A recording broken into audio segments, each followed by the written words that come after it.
Aquí comeza Historia e Historias, o voso espazo no Galiportus, onde degrañaremos a historia con rigor e amenidade.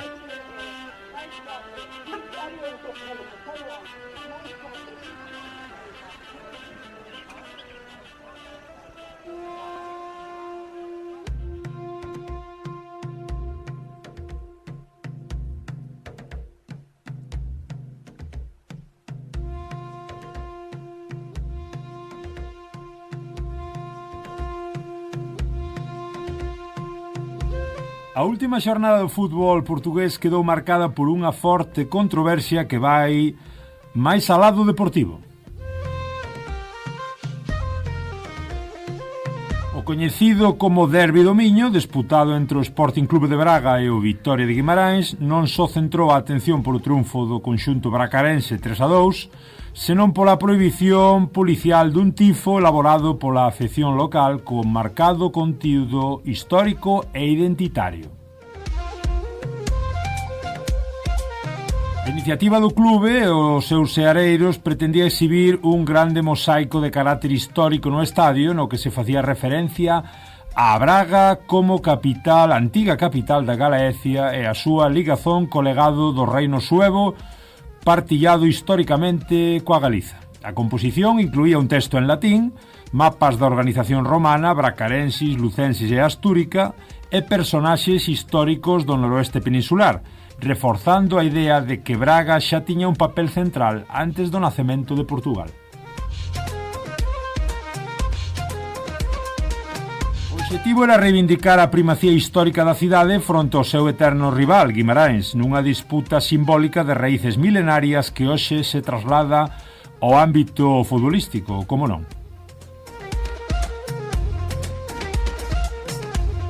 A Policía de Seguranza Pública ordenou retirar o tifo antes da súa exhibición pública, alegando criterios de seguranza e análise do conteúdo da mensaxe. A decisión provocou unha reacción inmediata de rexeitamento tanto na bancada como na directiva do clube, que cualificou o sucedido como un acto de censura inxustificada. Desde o Sporting de Braga advertiuse da gravidade institucional que supón que unha forza de seguranza elimine mensaxes polo seu significado histórico ou simbólico, unha actuación que, segundo o comunicado oficial, lembra épocas pouco desexables do pasado. O presidente do clube, neste sentido, Antonio Salvador, mostrouse especialmente contundente tras o encontro. A pesar da importancia da vitoria deportiva, manifestou o seu profundo malestar polo que considera unha falta de respecto cara ao clube, a cidade de Braga e a súa afección. Alén disto, anunciou que a entidade chegará ata as últimas instancias para defender o dereito a expresar o orgullo pola súa historia e a súa identidade.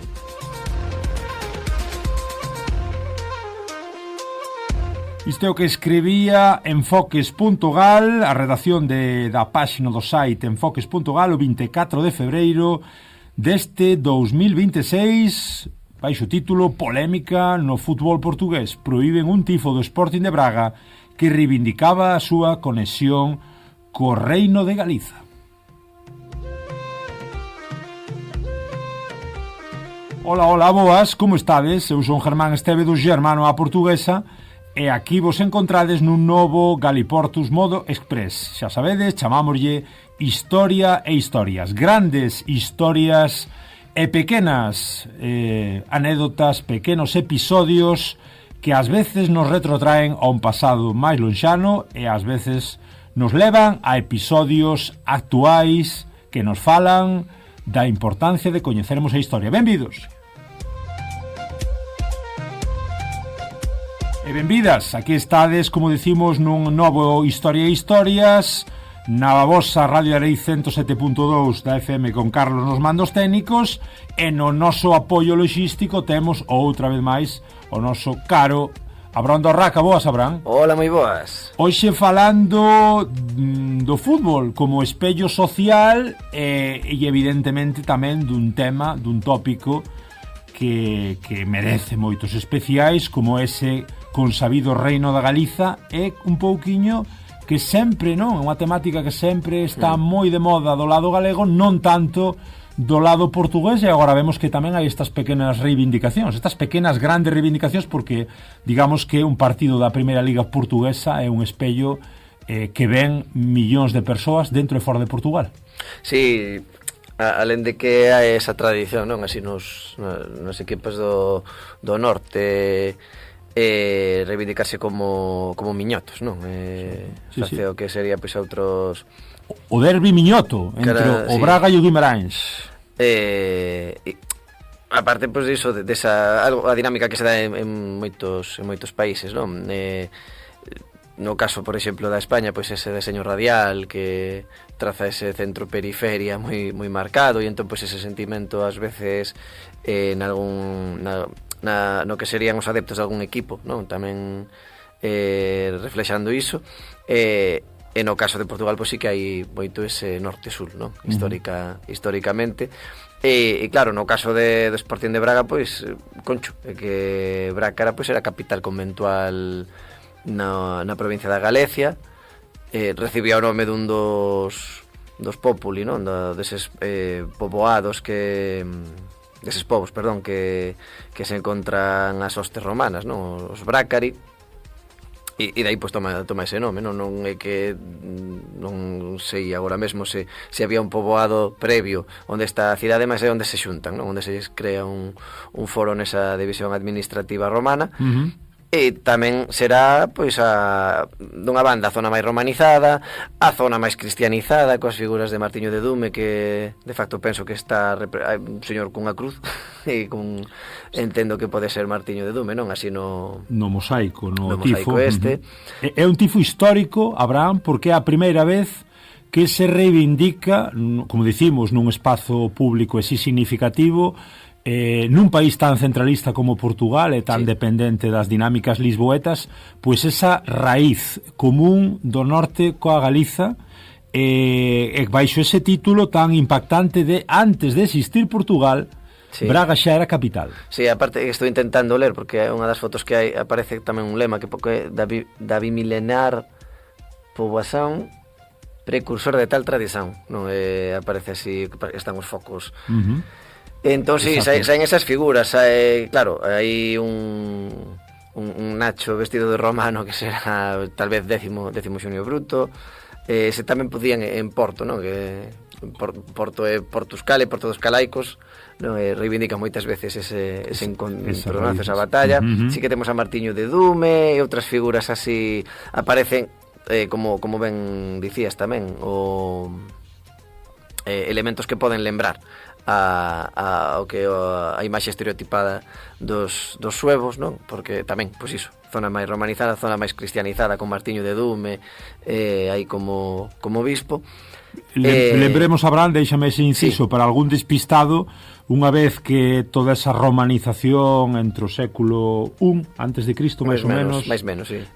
Avanzamos xa con contactos previos, pero sí, previos, chegamos máis ou menos ao século IV, finais do IV, e aí digamos que se vai disolvendo un pouco o impacto da forza desa Galaquia romana, e empeza a haber esa hibridación, non? Esa fusión ca chegada de povos xermánicos, como é o caso dos suevos, que se instalan aquí no noroeste da península, principalmente, non? Recuncan, non? Recuncan por esta beira, e digamos que aproveitan a organización, como dicía outro, o que está ben non o toques. Sí, aí está narrado por un dexinzo que estaba, supoño que foi tomar o bacallao a Chaves, e ali quedou de bispo, que era Idacio da Limia, narra, pois, penso que sí, que no seu cronicón, onde fala que o 31 de decembro, penso que era o 395, algo así, conxelouse o río Rin, faltoulle poñer a hora, non? Así, conxelouse o Rin, e estaban varios povos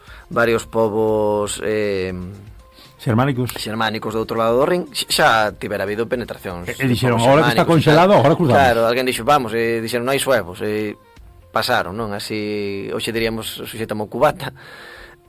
Pasaron, el fala esencialmente de suevos, vándalos e alanos. E sobre todo, pois, claro, os alanos sí que recuncan, me lembro do que vin hai moito tempo, acababan polo norte de África, suevos e vándalos pois fican na península ata que os suevos acaban expulsando os vándalos que andaban a facer o propio tamén, así pintadas e tal. E despois chegaban os visigodos, mas digamos que entre o 410 e o por aí por volta do 585 sí que temos claro que esses 2 séculos. E aparte a expansión dos visigodos hai que entendela no contexto de que tamén son expulsos de onde estaban asentados, que era na actual Francia, e son expulsados polos francos. Estamos en Allariz, aquí sempre se fala do rei Alarico. O rei Alarico morreu en Francia, o Alarico II. E entón aséntanse aí. O feito de que acabe habendo unha asimilación, non, non me sai agora a palabra.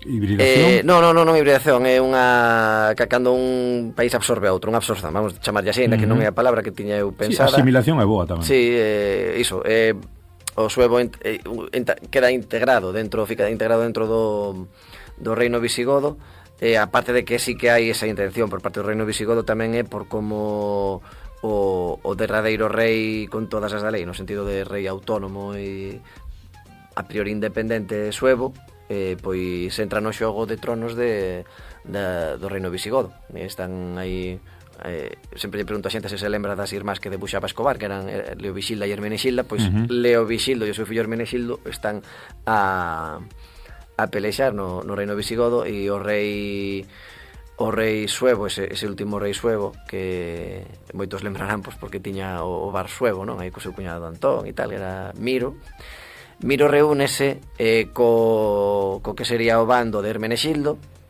e paralelamente tamén entabla relacións diplomáticas co reino franco.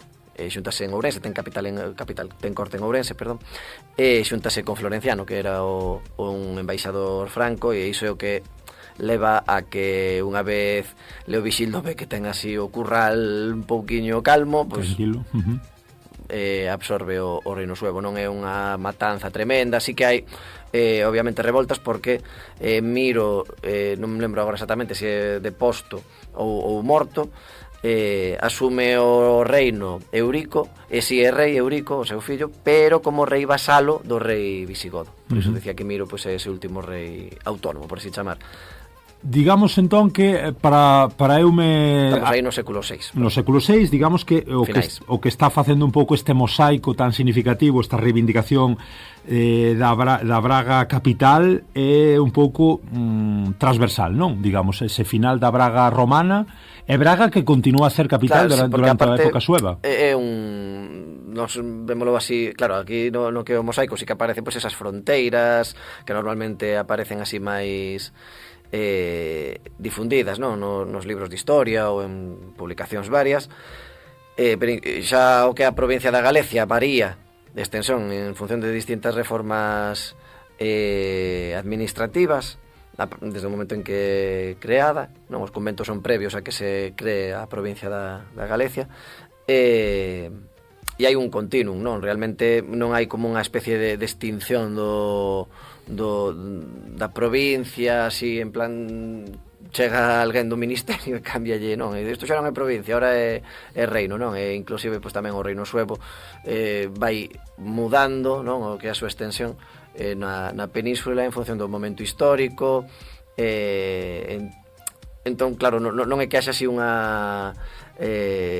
unha mudanza repentina nin unha transición así pois relativamente rápida, senón que o que vemos é un continuum e sobre todo tamén a permanencia do topónimo para o territorio norte de Douro, non? Con maior ou menor extensión, e claro, nunca trasladable o que hoxe é Galiza, por exemplo, claro, eso sería que moitas veces pois pode ser o argumento que cando vemos a unha publicación, por exemplo, de López Carreira, non? Que pois fala precisamente da continuidade do topónimo e como vai ao longo dos séculos significando distintas cousas, pero mantense ese topónimo en distintas formas, unha forma máis latina como Galicia, e que vai na Idade Media avanzando cara a Galiza, non? Claro, iso non é trasladable ao que hoxe é a Comunidade Autónoma Galega de xeito administrativo, mas tamén é algo que non debería pois simplemente botarlle unha terra por encima e non se reivindicando en determinados momentos. Todo depende desde onde se faga, non? Sempre hai que fuxir un poquinho da nostalgia dun pasado glorioso, porque todo o tempo pasado, o único que foi é anterior. Mellor, pois non é unha... A pesar de que neste caso é o que reivindica o Sporting Club de Braga. Claro, ese pasado glorioso para un pouquiño... Por un lado, dicirlo claramente o Guimarães, que curiosamente, xa sabedes, cidade berce, cidade de Afonso Enríquez... E aquí nasceu Portugal, non? Por un lado, é un enfrentamento moi simbólico, do máis potente que temos visto, ese aquí nasceu Portugal contra... repara, antes de que tú nasceras, xa eu era capital. Bimilenar, non? É boísimo. Digamos, Abraham, xa faremos máis especial sobre ese reino suevo que merece moitas conversas, ese Martiño de Dumio e compañía, eses personaxes tan importantes, digamos que, como digo, o reino suevo está moi marcado pola conversión ao cristianismo, a Igrexa forma parte do cerne. Sí, ao final, claro, xa desde o que sería, vamos chamar a etapa final do Imperio Romano, eles... é un xeito tamén de uniformizar, non? Pasa a ser religión de Estado, non? Pasa a ser dunha política máis de... sí que houve perseguicións aos cristiáns e tal, pero vamos ver que unha certa tolerancia, sincretismo religioso no imperio, e despois como se vai indo, pues, cara a esa representación, e baste ver que aínda hoxe o Papa leva os zapatos do emperador, non? Vai con eses zapatiños vermellos do emperador, claro, de Roma, que eran moi coquetos. E para os suevos, sí. Que pasa? Que no caso dos suevos o que acontece é que se ven embarcados dentro das loitas que había tamén dentro do propio cristianismo, entre aquelas posturas, non? É o que se intenta dilucidar en algúns concilios, non? Nos primeiros concilios da cristiandade, como religión de Estado, se Cristo era divino, era de orixe divina, ou era simplemente unha criatura tocada pola divinidade. Se era Deus ou non, non? En ese sentido, o que acontece que eles vense metidos nesa mesma loita, incluso é a excusa por parte dos visigodos, primeiramente arianos, ou arrianos, que serían os que defenderían a humanidade de Cristo, para decir, estos de aquí son distintos, non? É así unha cousa... digamos que é unha excusa, non? Igual que tamén, pois, o que veremos despois, cando media península ou máis de media península se islamice, pois ao final a religión vai ser unha excusa, e no caso do Reino Suevo, pois sí que ten certa importancia, e tamén é un xeito de controlar a poboación, non? O que se coñece de Martiño de Dume normalmente é de Correctione Rusticorum, pero ten outros textos que se perderon, que lle son encargados por bispos, como por exemplo o bispo de Ourense, que lle encarga, creo que era Vitimaro, posiblemente, non me lembro, bueno, tiña o nome do día, encargalle un texto que era de ira, non? Tamén sobre pois a ira, a furia e a violencia. Sí, sí.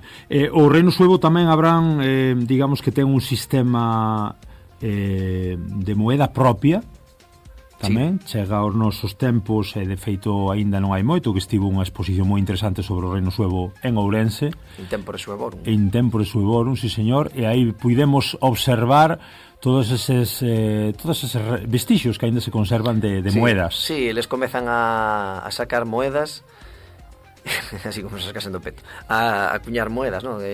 Primeiro sometidos ou pactado co poder romano, a moeda imperial, había cara e cruz, por así dicer, non? O emperador e a súa cruz pertinente, a cara do emperador e a súa cruz pertinente, ata que, se a memoria non me falla, Requiario comeza a cuñar moedas poñéndose el tamén. Entón está dunha banda o emperador e de outra banda o rei suevo como Rex. O emperador bufaba ya, non? Porque ao final Rex era simplemente un título máis e un de moitos, non? Que igual que noutros sitios pois non tiñan rei, pero tiñan conde, que era o mesmo, non? Prácticamente. E finalmente pois acaban xa no momento en que colapsa o que sería o poder romano no occidente de Europa, pois xa seguen a sacar moedas, e porque non tiñan papel, se non farían billetes. Home, claro. E iso sí, eles dicían o cambio, non? Era os sextercios, xa che facían a mesma, tías a Valencia e dicían, che, non, cen de aquí son cen de Ourense, non? Así como cos escudos. Sí, señor. E tamén hai outro dado aí interesante, como é tamén a instauración, un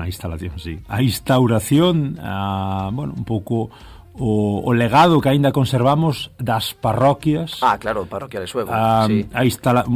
Digamos, a administración primaria Suevo, sí, do territorio, a conformación en parroquias. Sí, aparte aparece iso, hai algúns topónimos que ainda non están pois ben ubicados, pero iso é un documento.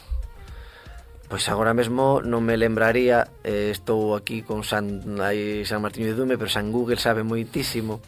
Para iso está o apoio logístico. E era por aproximar a cifra, pero iso estamos a falar tamén do finais do 6, do 580 algo, sí, entre o 572 e o 589, e aí o que aparecen son cento e pico parroquias, non só religiosas, hai algunha tamén que sería leiga. Se ven mayoritariamente, e cando digo mayoritariamente, tremendamente mayoritario, as parroquias religiosas e leigas había unhas 20 algo. É interesante porque o que aparecen pois, son esas episcopais, e entón temos, é algo que eu aproveito moito nas visitas, cando fago algunha visita por Ourense, temos pois ese primer topónimo que coñecemos de Ourense neste documento. Cando aparece, penso que como sétima diócese, entón diócese Auriensen, non é a da Auriensen, aparece a fórmula latina e aparece o nome de Pala Áurea, que sería ese primer topónimo que, se non me confundo, Demo é o primeiro que temos así como referencia de topónimo para a cidade, non? Porque de época romana pois tense especulado moito, pero non, ao menos as especulacións que eu vin non me convence ninguna. Moi ben, pois para outra vez deixaremos que merece un capítulo a figura de Martiño de Dumio, ese coñecido bispo, teólogo e escritor húngaro de orixe viña da Panonia, húngaro panónico, e que acabou por ser considerado pouco menos co apóstolo dos suevos. O que pasa é que, claro, viña falando latín, entón entendíase, non? Que cando vemos o de Martiño de Dume que viña de Hungría, claro, xe a ver quen entende o magiar, non? Claro, daquela o latín era lingua franca, claro, a un e outro lado do imperio. Mas, como dicimos hoxe, gustábanos dar esta pincelada aquí sobre esa Galequia romana, sobre ese reino suevo, sobre a súa capitalidade de Braga, situada en Braga, e, sobre todo, a raíz, como dicimos, deste mosaico que puidemos ver o outro día no estadio do Sporting Club de Braga, reivindicando ese pasado galaico, ese pasado capital antes de que nacese Portugal. A moitos fixoslle crack aí na cabeza, antes de que nacese Portugal xa existía unha Braga, un norte relevante aí formando parte dese continuo que significaba a Galequia, que aquí reivindicamos sempre no Galiportus, no noso Historia e Historias.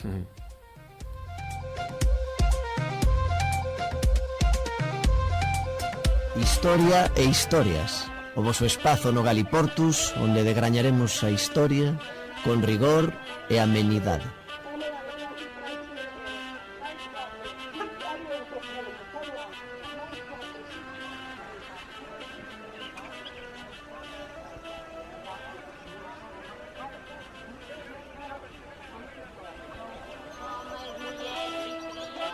Aquí comeza Historia e Historias, o voso espazo no Galiportus, onde degrañaremos a historia con rigor e amenidade.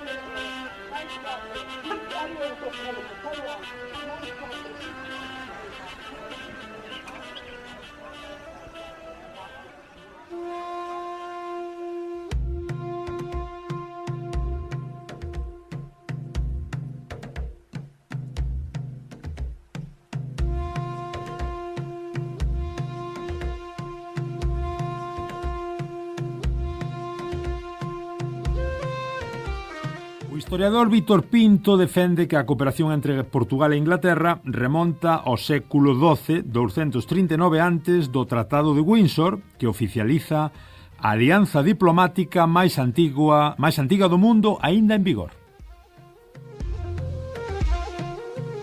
Vítor Pinto fai estas afirmacións na obra Unha viaxe aos bastidores do casamento de Don Filipe de Lancastre e Don João I, que é apresentada no sábado ás 6 da tarde na librería Bertrand do Alameda Shopping no Porto polo doutorado en Historia Medieval Luís Miguel Duarte da Universidade do Porto. O casamento entre o rei Don João I e Dona Filipa, antes dixen Don Filipe, Dona Filipa de Lancastre, neta do rei Eduardo III de Inglaterra, celebrouse no Porto a 2 de febreiro de 1387. Don João, fillo extraconjugal de Don Pedro I e Teresa Lourenzo, tiña sido recentemente entronizado e derrotara as tropas castellanas no campo da Aljubarrota en 1385, garantindo a independencia de Portugal. Apoio inglés á causa de Don João, mestre de Avis na luta pola independencia de Portugal, foi crucial, mas a coroa inglesa tiña xa prestado apoio ao rei Don Fernando de Portugal nas denominadas Guerras Fernandinas, entre 1369 e 1380, entre Portugal e o veciño Reino de Castela, realza o historiador. Portugal e Inglaterra celebran en maio de 1386 o Tratado de Windsor, renovando a alianza asinada entre os dous reinos en 1373. Porén, o investigador apunta ao comezo dunha ligazón entre Portugal e Inglaterra en 1147, cando os cruzados ingleses axudaron a don Alfonso Enríquez na conquista de Santarém e Lisboa. Así pois, Víctor Pinto afirma que o casamento é a cara visível ao pobo e ao mundo de entón da alianza entre Portugal e Inglaterra, mas os dous países cooperaban desde 1147, cando xa daquela criaran unha especie de ligazón especial e que ao longo dos séculos seguintes se tornaría nalgo máis serio do que unha simple ligazón.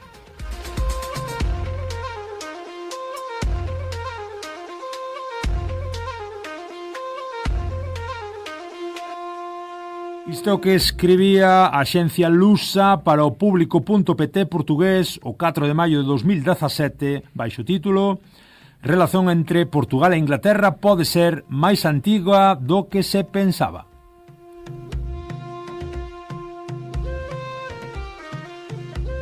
Ola, ola, boas, eu son Germán Estévedo, xermano a portuguesa, e aquí estades nun novo Historia e Historias, esta maneira express do voso Galiportus de falarmos de aspectos que comunican, que interlazan, que ligan Galiza e Portugal a través de grandes acontecementos históricos, grandes episodios históricos e pequenas cousiñas que explican todo o que fomos, todo o que somos e todo o que podemos chegar a ser. Benvidos! E benvidas, aquí andades na vosa Radio Ari 107.2 da Radio FM da FM con Carlos nos mandos técnicos, nos podcast, nas plataformas cando nos queirades escoitar este Historia e Historias, esta pílula histórica, como sempre, acompañados do noso ben querido Abraham Dorraca, o noso historiador. Hola, hola. Hola, moi boas. Hoxe falando dun momento importantísimo, esa alianza entre Portugal e Inglaterra, a alianza, dice, máis antigua do mundo, e que por un lado é unha bendición, é unha gloria para, digamos, nesa loita continua con Castela, mas que supón tamén, temos que chorar aquí un pouco, a primeira pedra seria do que é o afastamento galaico-portugués, porque, como dicía outro, eso de onde comen dous, comen tres, nin sempre foi así. Era complicado. Sí.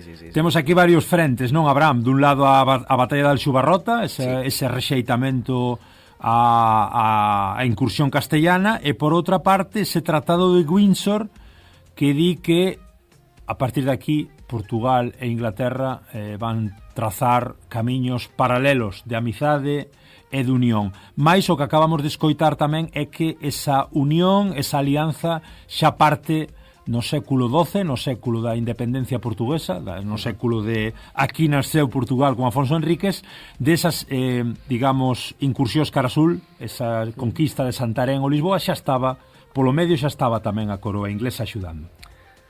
Certo, sí, aí están eses cruzados, E ao final é aí o tema de ver esas relacións familiares, non? Porque no caso de Afonso Enríquez, pois era fillo deses dous irmáns e desas dúas irmás, non? Que Urraca e os borgoñosos chegan ao trono, chegan a ser, condes por sorte, eran consortes, non? As condesas pois eran as fillas de Afonso VI, Urraca e a mesaire Teresa de Portugal. E no caso xa do Tratado de Windsor, claro, sí que é certo que hai esa vitoria en Alxubarrota en 1385, mas realmente a paz non se asinará ata 1411.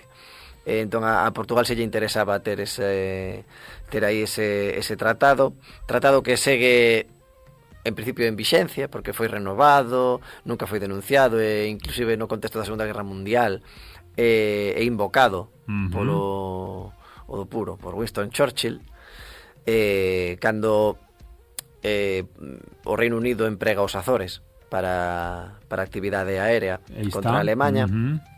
Pero neste caso algo moi importante para Inglaterra, de cara ao que é a propia asinatura do que sería o Tratado de Windsor, quen era o papá de Filipa, porque o papá de Filipa, xa falamos nalgún outro momento del, era Xoán de Gante, o duque de Lancaster, que era pretendente ao trono de Castela, porque era bisneto ou tetraneto de Sancho IV, e polo tanto tetraneto de Afonso IX ou Afonso X, depende de quen conte e desde onde estea a contar, o rei sabio. E iso dase nese contexto da Guerra dos 100 anos, cando precisamente o duque de Lancaster desembarca na Coruña e proclámase rei, depois de que previamente a nobreza galega tivese, unha vez asasinado polo Trastámara, que reinará sobre Castela, Enrique II, cando morre Afonso o Xusticeiro, que por ter morto así pois acaba sendo cruel para Castela. Pedro I, non Afonso, Pedro I, pois a nobreza galega que tiña suportado a Pedro I irá onde o rei de Portugal, Fernando de Portugal, para que se postule e que pretenda pois o trono castellano, non? Entón vemos que nese caso Galiza está como unha especie de polo bastante interesante en todas estes movimentos bélicos e diplomáticos que acaban levando o Tratado de Windsor, porque Fernando I pois levará Fernando de Portugal, levará pouquiño mal o tema, acabará renunciando, e iso suporá que algunhas prazas portuguesas pasen a coroa castellana, como por exemplo Monsaun, que será recuperado por Xoán I, mestre de Avís, nesa primeira restauración do reino de Portugal, e antes pois deste acordo que beneficiaría tanto a Portugal como a Reino Unido, para debilitar pois o que serían as pretensións da coroa castelá.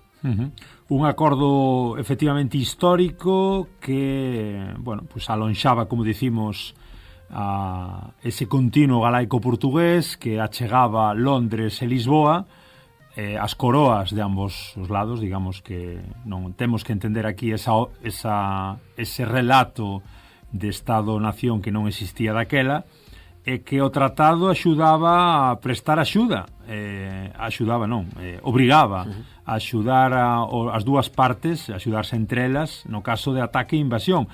Efectivamente, falabas aí de Churchill, temos que nomear Guerra dos 100 anos, as guerras napoleónicas, a Primeira e a Segunda Guerra Mundial, como comentas, ou a propia Guerra das Malvinas, é dicir, estamos falando dun apoio continuo, como foi tamén, como comentamos noutro episodio, nesas guerras de restauración da independencia, en 1640 atra 1668, digamos que foi unha alianza consolidadísima a través dos séculos, e que chegou ao século XVIII, XIX, o XX, esa liberdade de comercio, de tránsito. Temos que recordar pois todo o que implicou a nivel dos viños, do Porto, sin ir máis. O tendes que ir ao Porto, ao Agalla, e ver as adegas, as caves con nome inglés, o comercio de viño, do bacallao, dos textiles ingleses. Que se lle chame o Porto, o viño de Porto, non? Sí, señor. Sí. E un fortalecemento que, como dicías, pois foi tamén puntual, non?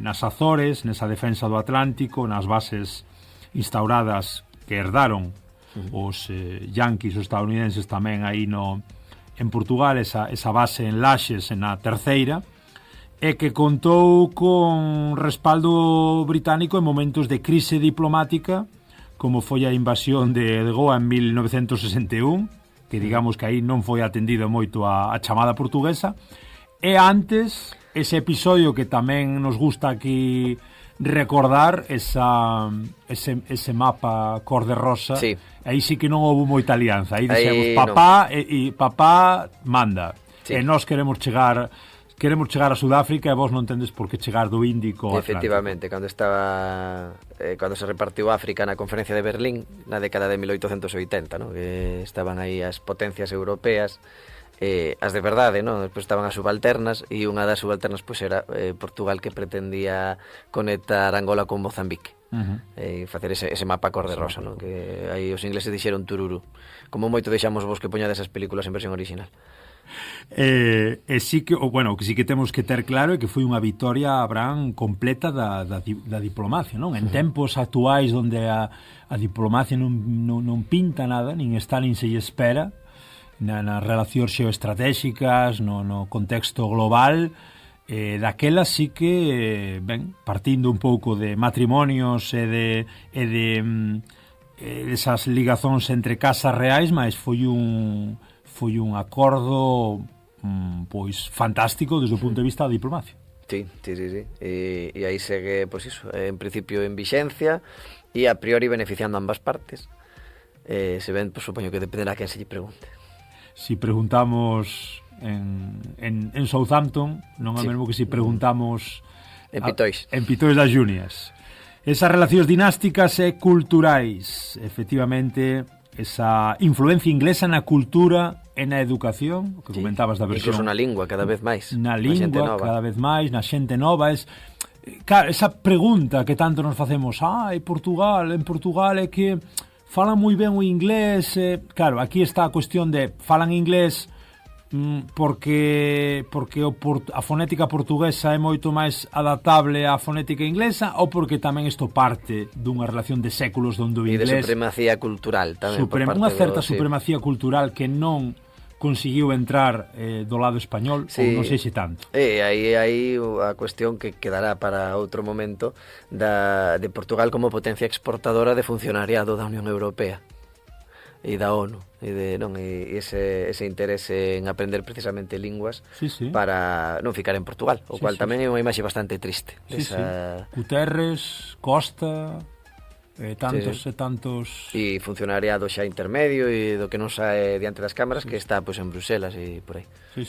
Un pouco o sentido final, non, para moitos galegos, moitos políticos galegos é acabar en Madrid, e para moitos políticos portugueses quizás acabar en Bruselas. É interesante esa reflexión. Moi ben, pois hoxe aquí no Galiportus, Historia e Historia, falando de alianzas luso-inglesas, anglo-portuguesas, que influíron para mal nesa relación medieval galaico-portuguesa e que acabaron... Sí, porque en Inglaterra seguen comendo mal.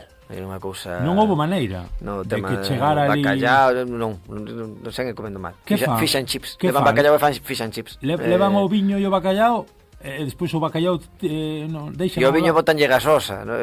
Que va, moi mal. Hai que romper ese tratado. Tratados e máis tratados. Aquí no Galiportus, tratando de todo. No voso Historia e Historias.